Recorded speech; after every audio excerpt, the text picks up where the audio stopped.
مسا مسا حلوين، عاملين ايه؟ يا رب تكونوا بخير. اللهم صل وسلم وبارك على سيدنا محمد وعلى اله وصحبه وسلم. النهارده بقى جايه لكم فيديو جديد ويوم جديد.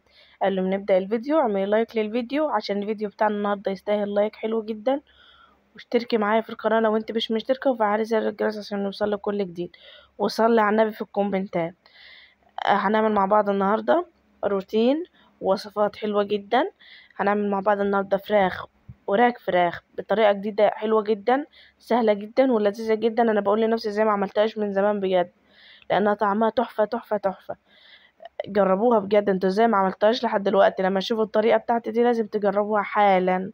لو عندك وراك، عندك صدور، اي حاجه اعملها بالطريقه دي. جبت بصلتين، حجم وسط، وبشرتهم. وجبت كام حبة بطاطس، عايزة تستغني عنها استغني عنها، بس انا عشان عيب بغموس للرز فكترت شوية. بشرتهم برضو نفس النظام، يبقى بشرت بصل وبشرت بطاطس. وحاليا ببشر الطماطم، بشرنا الطماطم وبشرنا البطاطس وبشرنا البصل. المفروض الليمون يتقطع شرايح واحدة تنعصر على الليلة دي كلها، بس انا الليمون بتاعي السكينة مش حامية باردة فما قطعش، فبقيت اعمل واعصر كده وسبت القشر برضه، بس بقيت اعصر كده على الخلطة بتاعتي. وجبت كام قرن شطة كده خضرة، باردة مش حراقة. لو انت عايزاها حراقة اعمليها حراقة. وقطعتهم شرايح كده، ما ينفعش ينبشروا دول. تمام.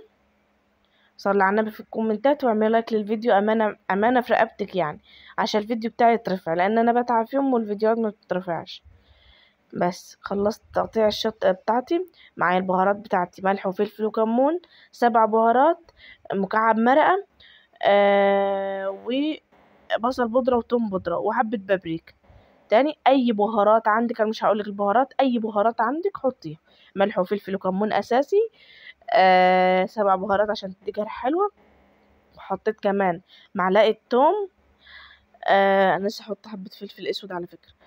وحطيت معلقة توم مهروس، ما عندكش توم مهروس حطي حبة توم بودرة. تمام. ده التوم اللي انا بوريلكوا، ده التوم المهروس. وهنا حطيت حبة فلفل. وبفرك كله، بص اديلهم علقة موت كده، افرك اديلهم علقة موت. وبعدين جبت الفراخ بتاعتي ايا كان بقى اللي انت هتعمليه، شرحيها كده شرايح. و عشان التتبيلة تدخل جوه، لان انا مش هبيتها فيها، انت ممكن لو عندك وقت تبيتها في التلاجة بالتتبيلة دي. تمام. صلى على النبي.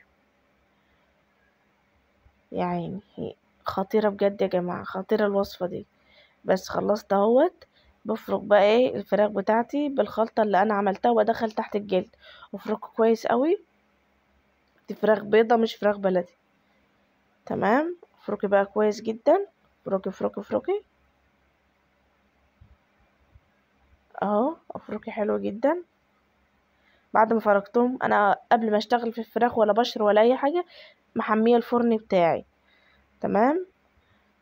فجبت صينية بقى اللي انا احط فيها الفراخ بتاعتي، وشلت كده الوراك على جنب، وبدأت أفضي الخليط بتاعي في أرضية الصينية.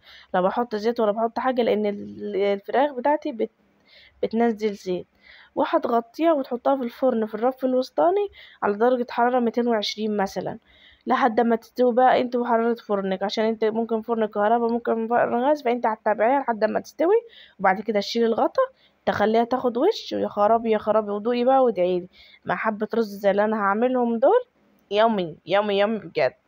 جبت بقى حلة وحطيتها على النار، حطيت فيها حبة زيت.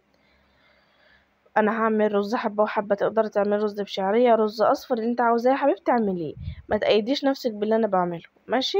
بس احنا بنحب الرز حبة وحبة عشان خاطر لما بيبات لتاني يوم طعمه ما بيغيرش. وجبت بقى شوية رز وحمرهم في الزيت اللي انا حطاهم. تقدري تحمري بزبدة، تقدري تحمري بزيت، تقدري تحمري بزبدة على زيت، المادة الدهنية دي بتاعتك انت. وبعد بتاع الرز بتاعي ما خلاص خد لون خفيف كده، مش عاوزه اديله لون ذهبي برضو كنوع من التغيير. وبعد ما اديته لون كده، انا هاخد الطعم بتاع الحبه وحبه بس ما اديتهوش لون. وقلبت كده الرز مع اللي انا محمرها مع اللي هو المغسول التاني. وبعدين حطيت حبه ملح ورشه فلفل عشان بيديله ريحه حلوه جدا وطعم حلو. ف بقلبهم بقى تقليبه، وبنزل بالميه بتاعه المعيار بتاعه الميه بتاعك، ايا كان بقى معيار قد ايه نفس معيار المية نفس معيار الرز. الحاجة اللي هتعايري بيها رز عايري بيها مية هي كمان، وهتغطيها بقى وتحطها على النار عالية. أول ما النار يغلي وتشرب ميته تهدي النار خالص وسيبيه لحد ما يستوي زي الفل كده زي الفل. اعمل لايك بقى للفيديو واشتركي معايا بقى لو انت مش مشترك. بس على ما الفراخ بتاعتي تستوي وعلى ما الرز بتاعي يستوي كان عندي حبة مواعين في الحوض، اقعد واسيبهم؟ لا، اذا انا شغالة في كل حاجة. جيت بقى جبت البريل بتاعي لقيته خلصان. احنا بنجيب البريل بتاعنا سايب من عند الراجل، يعني ما بنجيبوش الازازة الجاهزة دي، فبنجيب سايب ازازة 2.5 لتر ب13 جنيه بس. بدأت بقى ايه اغسل حبة المواعين. وانت بتغسلي المواعين بقى رأي حبيبتنا سمر صراحة هي اللي ضرتنا على الحتة دي. آه ب... اللهم صل على النبي. استغفري كتير وانت على الحوض بتغسلي المواعين، استغلي الوقت ده لانك لا بتعرفي تمسكي الموبايل فيه ولا بتعرفي تعملي حاجة غير انك بتغسلي المواعين، فتستغليه في انك تستغفري ربنا، تصلي على رسول الله، تدعي بأي حاجة نفسك فيها، آه سبحي الله، اذكري الله، المهم خلي ذكر الله على لسانك. انا كنت خلصت المواعين بتاعتي، اللهم صل وسلم وبارك على سيدنا محمد، وخلاص مسحت الرخامة بتاعتي هي كمان، وده كيس الزبالة عزكم الله يعني معلش. وبعدين بقى بغسل الفوطة بتاعتي اللي انا شغلاها هلكي فيها من الصبح، بغسلها كويس جدا بصابون وتحت الحنفية لان انا بستخدمها ايدي ورجلي في المطبخ. انا كنت مصوره مقطع فيديو للفراخ بعد ما طلعت بس والله اتمسح فما اعرفش راح فين. هوريكم لقطه سريعه للاكل بعد ما حطيته. تمام، بعد ما حطيته ما كنتش اعرف ان الفيديو اتمسح وما خدتش بالي ان هو مبصورش، فاعذروني بقى. بس انا هوريها لكم برضو الفراخ بعد ما بعد ما طلعت. غسلت كمان الحوض بتاعي، خليت الدنيا زي الفل كلها، ما عادش ناقص اي حاجه. هقعد اكل وانا مطبخي نضيف والدنيا زي الفل اهو.